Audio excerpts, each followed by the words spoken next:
할렐루야. 네. 어제가 무슨 날이었죠? 절기상 입춘. 근데 저녁에 눈이 소복히 쌓여가지고 참 묘해요. 이렇게 봄이 오는 것을 시샘하는 세력들이 꼭 있어요. 묘하게도 좀 이렇게 푸근했다가 어떤 절기가 되면 절기하고 전혀 반대적인 현상이 나타날 수도 있습니다. 여러분, 봄은 올까요? 안 올까요? 봄은 옵니다. 이렇게 은혜 받으려고 막 작정하면 꼭 그때 마귀와 사탄이 와서 막 흔들어. 그래도 은혜 받을 수 있어요, 없어요? 은혜는 받을 수 있습니다. 성령이 거룩한 역사가 강력하게 임하면 마귀와 사탄도 부지런히 움직입니다. 그래서 어떻게 해서든지 성령의 역사를 받지 못하도록 시샘하는 세력들이 있는데, 누가 이길까요? 어둠이 이길까요? 빛이 이길까요? 빛이 이기게 되어 있습니다. 기독교의 역사가 그것을 우리에게 말해주고 있고, 이 역사도 마찬가지입니다.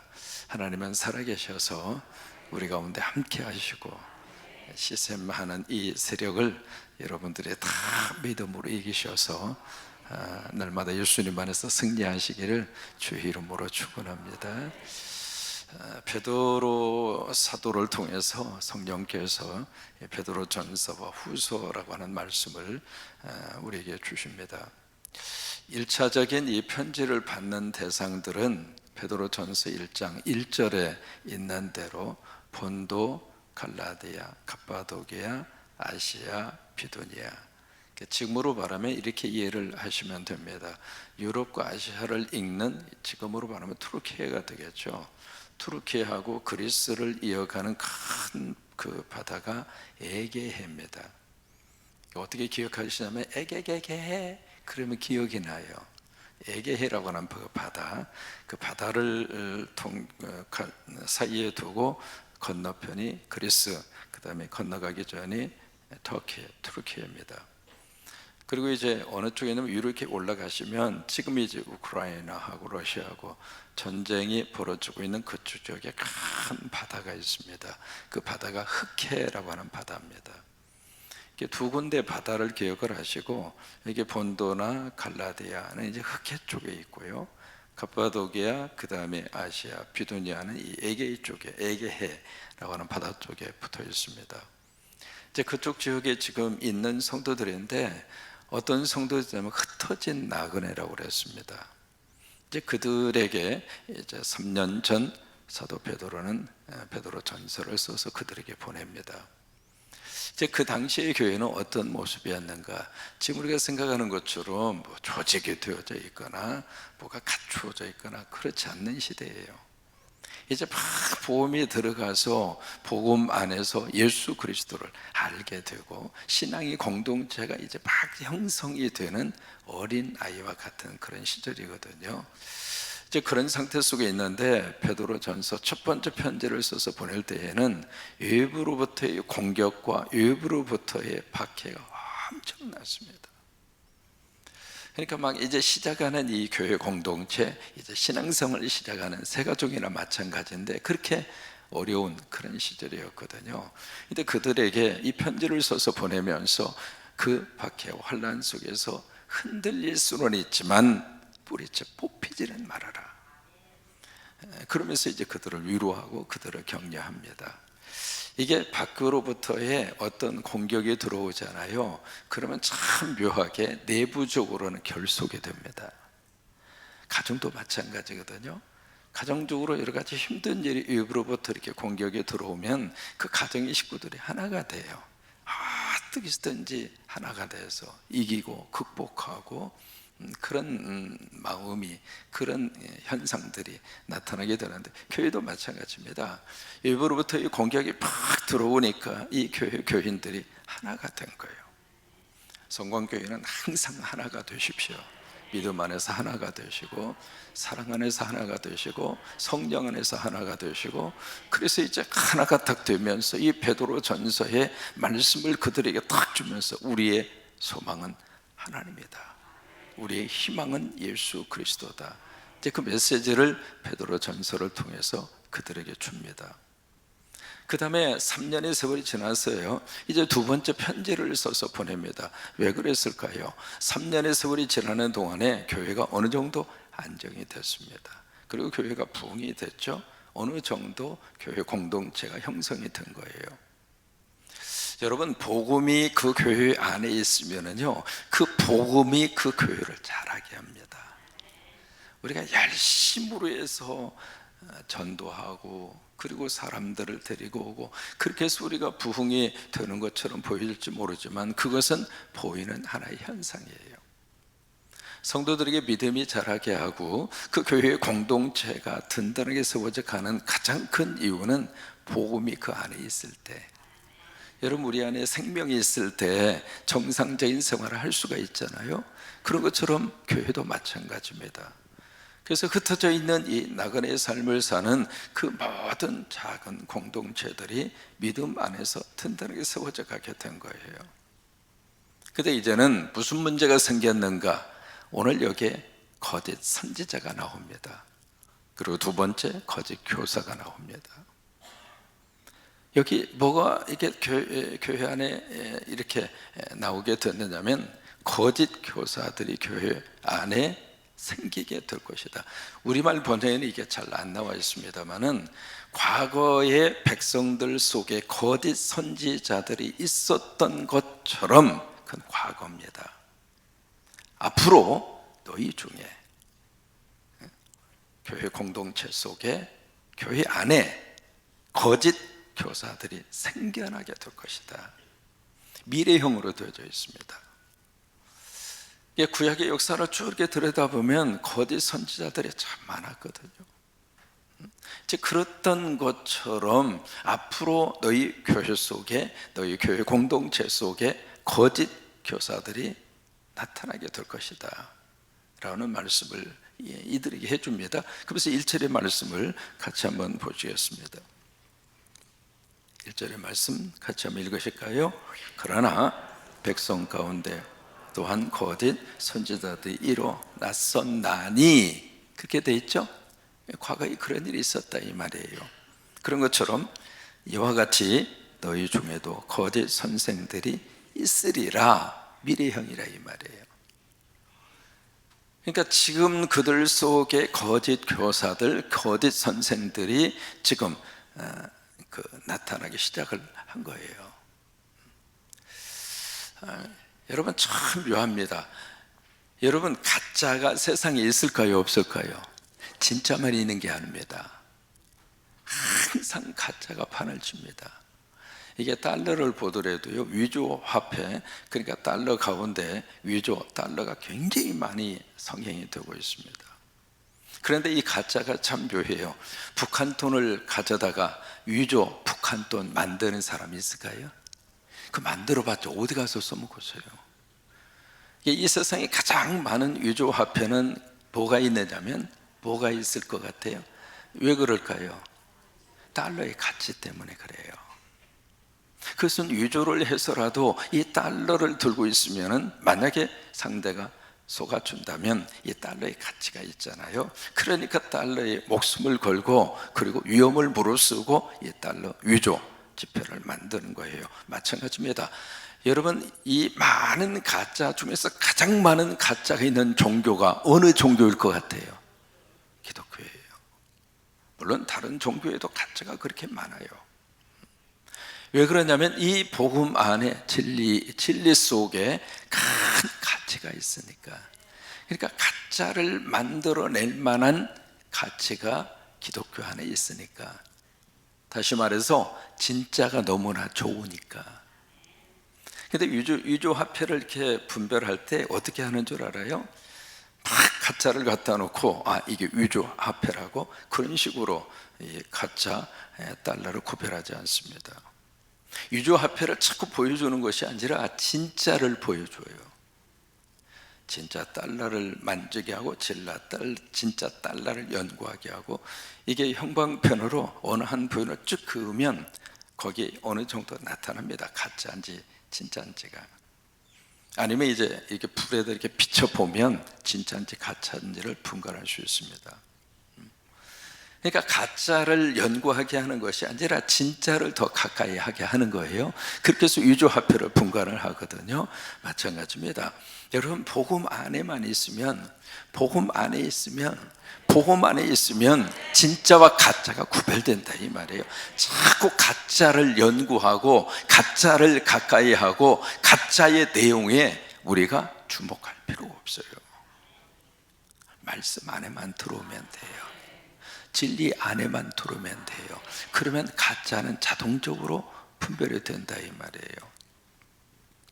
이교와 이단을 꼭 구별하셔야 돼요. 이교도라고 하는 것은 종교가 전혀 다른 사람을 이교도라고 그래요. 불교하고 기독교, 종교가 전혀 다르죠. 기독교와 이슬람, 종교가 전혀 다르잖아요. 그것은 이교도라고 합니다. 근데 이단이라고 하는 것은 겉으로 보기에는 전혀 구별이 안 돼요. 똑같이 십자가를 세워놓고 똑같이 목사고 똑같이 성경 들고 있고 우리가 드리는 예배의 모습 그대로 예배가 진행이 되고 설교하고 구별하기가 어려워요. 근데 결정적으로 이단의 특징은 바로 뭐냐면 쭉 같은 모습으로 가는 것 같은데 결정적인 순간에 달라요. 그래서 다를 이자에 끝단자를 쓰는 거예요.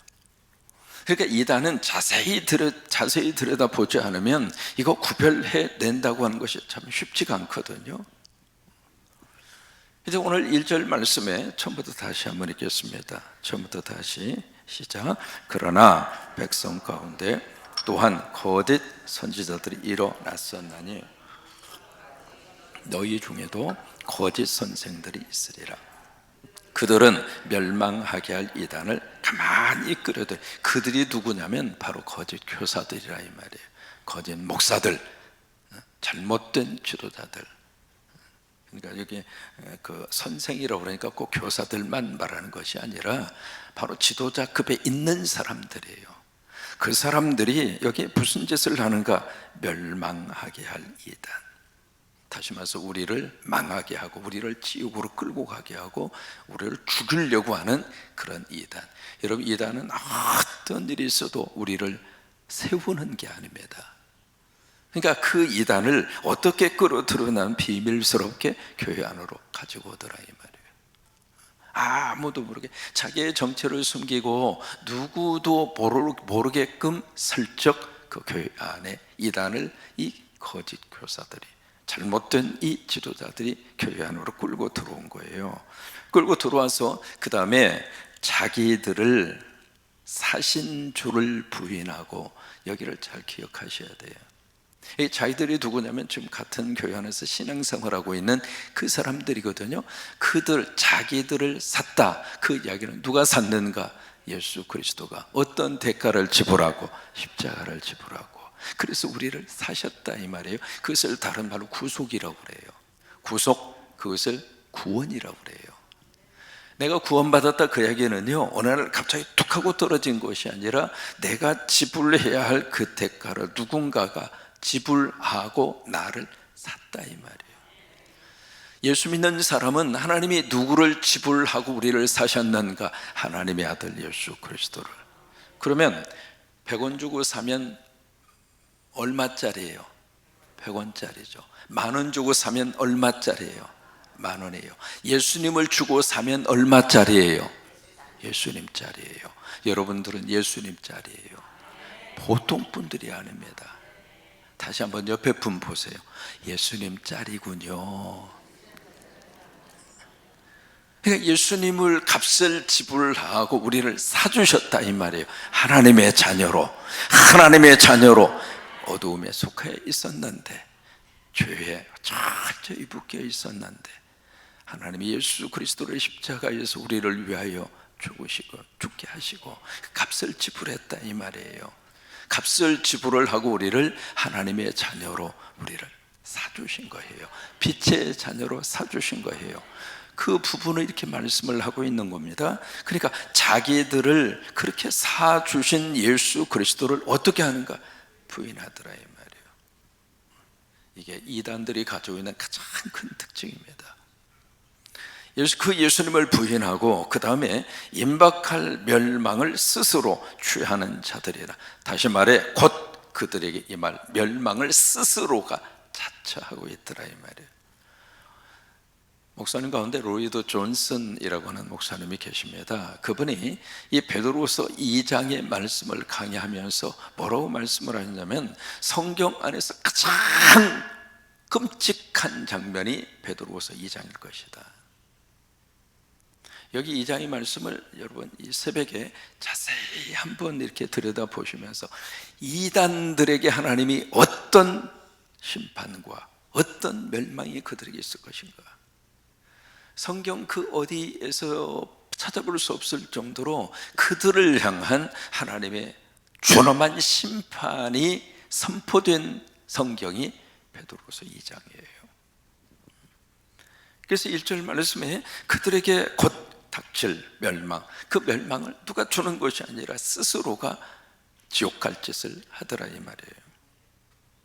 여러분, 이런 그룹에 절대로 여러분 현혹되지 마시고 물들지도 마시고, 그리고 그들의 영향에서 절대로 그들 영향권 속에 들어가지 아니하도록 그런 은혜가 날마다 함께 하시기를 바랍니다.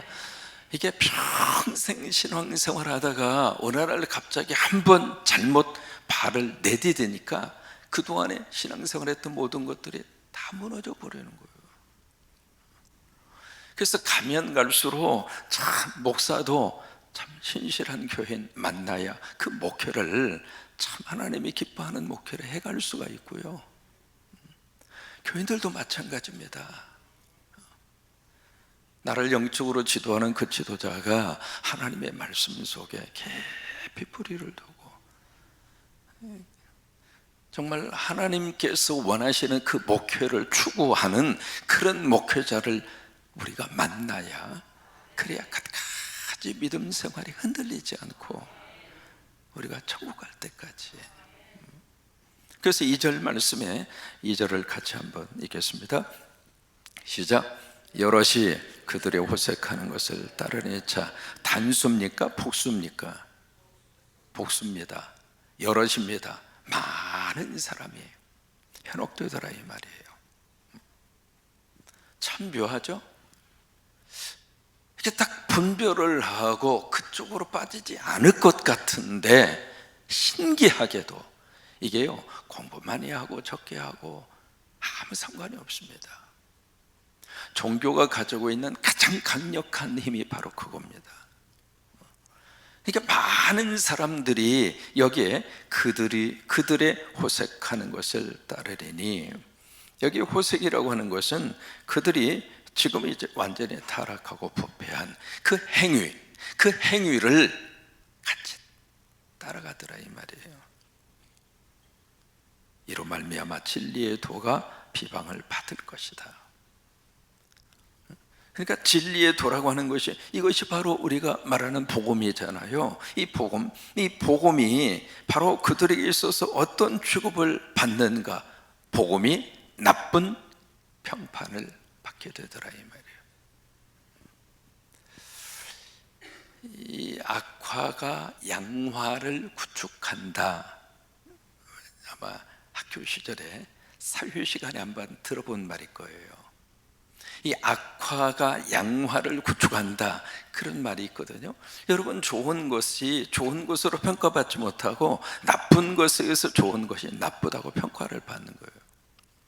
그런 것처럼 여기에 이단들이, 거짓 교사들이 이상한 모습으로 교회 속에 들어와서 하나님의 말씀인 진리는 자꾸 이상한 모습으로 왜곡이 되고 자기들이 주장하는 그 주장이 오히려 득세를 하고 그런 현상들이 나타날 것이다 이 말이에요. 3절입니다. 3절을 참 우리가 집중해서 봐야 하거든요. 3절 시작. 그들이 탐심으로써 지어낸 말을 가지고, 그러니까 누가 지어냈습니까? 거짓 교사들이 지어낸 거예요. 어디에 근거를 두고? 성경 여기저기 몇 구절을 근거로 두고. 근데 그분들이 가장 좋아하는 성경은 참 묘하게도 한정되어 있습니다. 복음서에서도 이제 마태 25장이나 그 특정한 종말론적인 사상이 담겨져 있는 구절들, 구약에서도 이제 특별히 다니엘서 같은 경우, 신약으로 들어오면은 요한계시록 같은 성경, 그러니까 특정한 몇 구절 사람께 읽어도 잘 이해가 되지 않는 부분들이 성경 안에 있을까요? 없을까요? 있어요. 이제 그 부분은 깊은 연구가 필요하거든요. 근데 그것을 이게 한국말과 또 하나 이 말을 처음에 우리에게 주셨던 히브리어나 헬라어나 벌써 그 과정 속에 번역의 한 과정이 있잖아요. 이 번역의 과정이 있기 때문에 번역이라고 하는 것은 있는 것을 그대로 번역할 수 있는 언어는 이 세상에 하나도 없어요. 여러분, 영어도 마찬가지입니다. 영어를 가지고 한국말로 번역하잖아요. 영어의 그 뉘앙스를 그대로 한국말로 통역할 수 있는 언어가 있을 수도 있습니다만 완벽하게 통역한다는 게 불가능해요. 한국말도 마찬가지예요. 한국말을 영어로 만약에 통역을 하죠, 어떻게 그걸 다 통역할 수 있겠습니까? 예를 들면 머리가 아픈데 머리가 뻑적지근하다, 그걸 영어로 해석할 수 있는 단어가 없어요. 만약에 배가 아픈데 배가 어떻게 표현할까요? 배 아픈 거 어떻게 표현하십니까?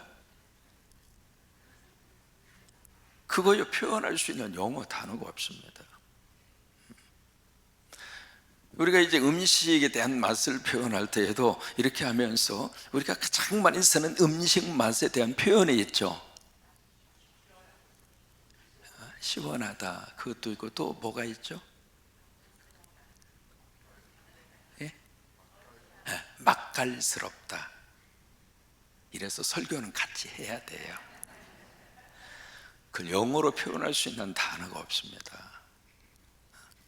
그래요. 그러니까 참 묘하게도 그것을 근거로 해서 말을 자꾸 지어내는 거예요. 그래서 여러분 설교를 들으실 때에도 이게요, 그 베르야 사람들처럼 이게 진리의 말씀에 근거를 두고 있는가라고 하는 것을 물으셔야 돼요. 설교라고 다 설교가 아닙니다. 그렇게 지어낸 말을 자꾸 이렇게 가지고 왜 지어내서 그렇게 말을 하는가? 그 동기가 바로 뭐냐면 3절에 탐심이라 이 말이에요. 탐심. 그 탐심을 가지고 이렇게 잘 요리를 해서 그래서 지어낸 말을 가지고 그 다음에 너희로 무엇을 삼느냐면 이득을 삼더라 그 말이에요. 이게 이단이 가지고 있는 특징입니다. 이단에 두 가지의 특징이 있습니다. 첫째, 성적으로 불란합니다. 교주들이 참 묘하게도 성적으로 불란합니다. EMS 정명석 대표적인 케이스입니다. 지금 감옥에 들어가 있잖아요.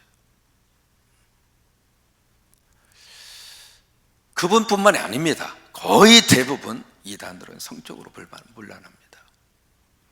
두 번째, 이단들이 가지고 있는 특징이 있습니다. 돈을 그렇게 밝힙니다.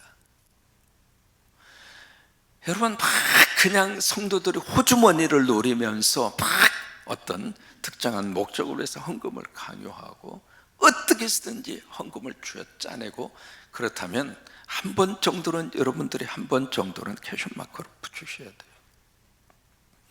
시한부 종말론이 한창 이 땅에 막 퍼져 있을 때 무슨 현상이 나타난 줄 알아요? 거기 이장님 목사, 곧 주님이 오시는데 여러분 가지고 있는 돈은 아무 의미가 없습니다. 곧 휴가 도는데 엄청나게 성도들이 거기에 자기 재산 바치고 그냥 적금 깨서 바치고 막 그런 일들이 일어났거든요. 그렇게 막 성도들이 가르치고 교인들에게 그렇게 설교를 하고 그런 분위기를 막 몰고 가던 그 양반은 뭐 한 줄 알아요? 땅 샀어요.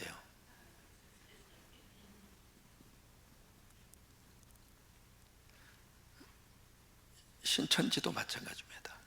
땅 한 평 없다고 그랬거든요. 자기 이름으로 된 땅 한 평 없다고 그랬는데 드러난 땅만 보통이 아닙니다. 비자금이 얼마인 줄을 모릅니다. 이게 바로 뭐냐면 이단들이 가지고 있는 특징 가운데 하나가 그렇게 성도들이 자기들의 어떤 그 이익에 교인들을 그렇게 생각한다 이 말이에요. 이미 성경에 이 잘못된 이 교사들이 어떤 모습으로 성도들을 현혹할 것인가라고 하는 것을 이미 성경이 우리에게 말씀하고 있다 이 말이에요. 축복합니다. 넘어가지 마십시오.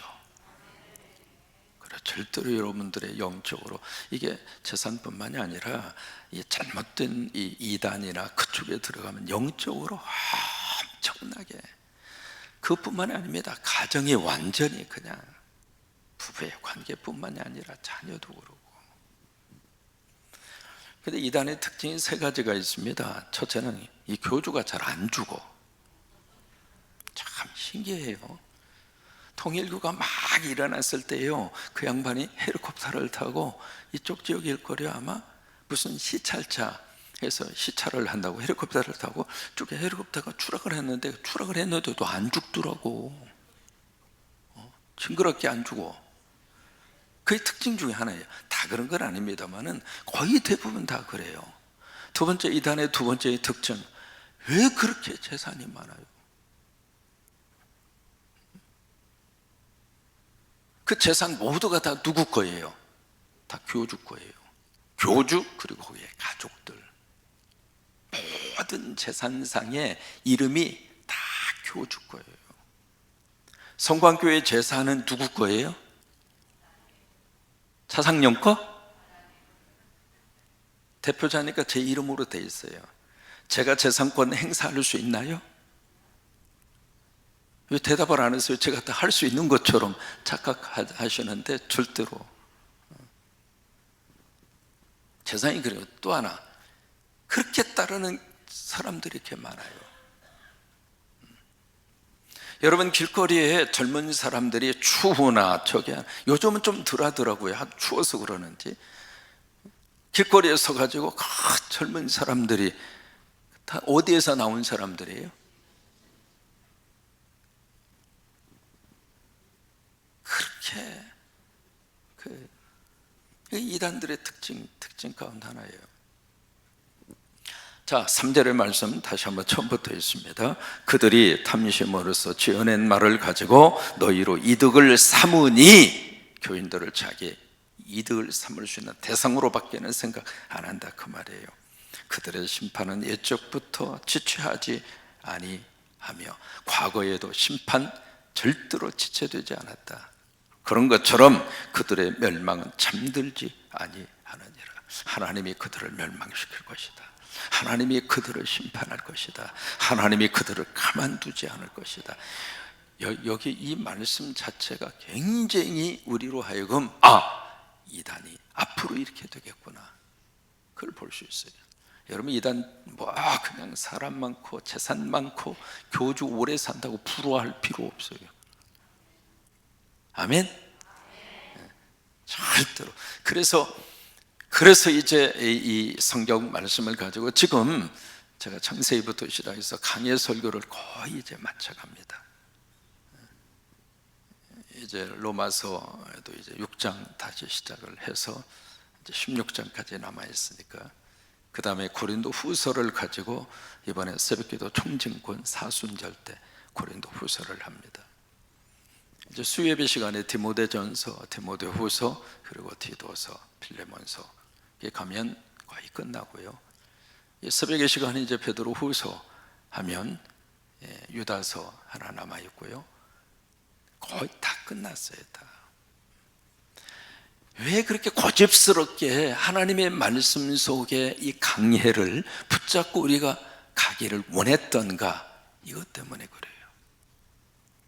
강의 설교가 딱딱하기도 하고 좀 지루하기도 하고 그러셨을 거예요. 그래도 여러분 잘 따라와 주셔서 너무 감사하고, 이 강의 설교 속에 함께 있었던 여러분은 어떤 일이 있어도 누가 뭐라고 그래도 흔들리지 않을 겁니다.